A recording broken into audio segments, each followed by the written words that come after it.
Back in 1998, I was dating this girl, and her father was in the gutter business in 1970, and he would ask me, hey, why don't you come and do gutters with me? I went out in the truck, and that was it, man. When I saw his truck and everything had its place and its spot, and the machine was here and the ladders were here, it was like, I just fell in love with the work too, just being outside. And basically with $500, I bought a truck probably that broke down more than I drove it in my first full year of business. And that was it, I was in business. I was fresh out of college and I was working for .com, soon to be .bomb. And it was awesome. It was like the best experience of my life and the most education I ever got. But as they were basically trying to make it, they lost all their venture capital and they went kaput.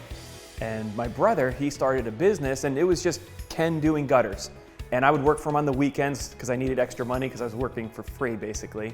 And I joined him. It was right after they closed. They gave us all their furniture, so all the first desks and everything, and that was it. And I started to go work for him just as a helper on a gutter truck. This was like glorified chores. It was like, Ken's got a business and I'm going out and I'm helping him, and we would get to jobs and I couldn't wait for lunch. It's insane to see what it became because we didn't know enough about business. Ken wasn't there like, here's the mission, here's the vision, values, and the core values, and this is what we're gonna do. It wasn't that. It was like, hey, we'll go fishing after work today if we get done fast. He would think of ways to motivate me to get the work done faster. So that's really how it started. As Ryan was always good at when we were little kids, he was always good at disappearing when we had chores around the house. It was like, hey, I think you need a website. And I said, yeah, I guess, go ahead and build one. Okay, well, and then he got off the truck really quick from doing the actual work of the work to doing this other work, which was very good because at that time, man, nobody had websites in the service brand industry. And he got our domain name and our website launched and everything. And it was really crucial to the growth that we would see, especially later on, because of that relationship that we established early on with Google. It's been great for everyone that's coming on board.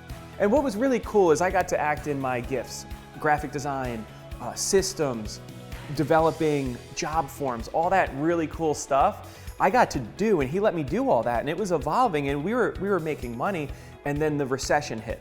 So we had to downsize, we had to reconfigure, and that's when he's like, we should franchise this. His vision actually started the catapult for us to look at every little system.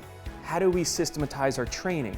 How do we have a better logo and a brand that actually could resonate over time? We had the name change, the brothers at Just Do Gutters. So we wanted to get the technology right, wanted to get the systems right, and that took 7 years to get it franchisable. I mean, we got out of the recession, we were profitable and all that kind of stuff, but to actually get to the business where we're like, here is the how to do it. So that was right around end of 2014, and we had our 2 first franchisees in 2015. Oh, it's just been an incredible journey. It's definitely had its highs and its lows, and I couldn't imagine doing it with anybody else. We always got along growing up, and I was always a big idea guy, even growing up. Even if we were on the beach and we were building sandcastle or whatever, I'd want to build it big, and he'd put all these nice little details, and everybody would stop by and take pictures next to our sandcastle. As the business grew, we grew, and we were able to really embrace our strengths that we had, and I think it really helped us to uncover, that whole, yeah, I am the visionary, I need to stay in this lane, and he is the implementer, he stays in his lane, and it's been very good synergy. A lot of people are surprised, how do you work with your brother? I says, well, how could I not want to work with my brother? I couldn't think of working really with anybody else doing something like this. So it's been a great journey, and I'm looking forward to the next 20, 30 years.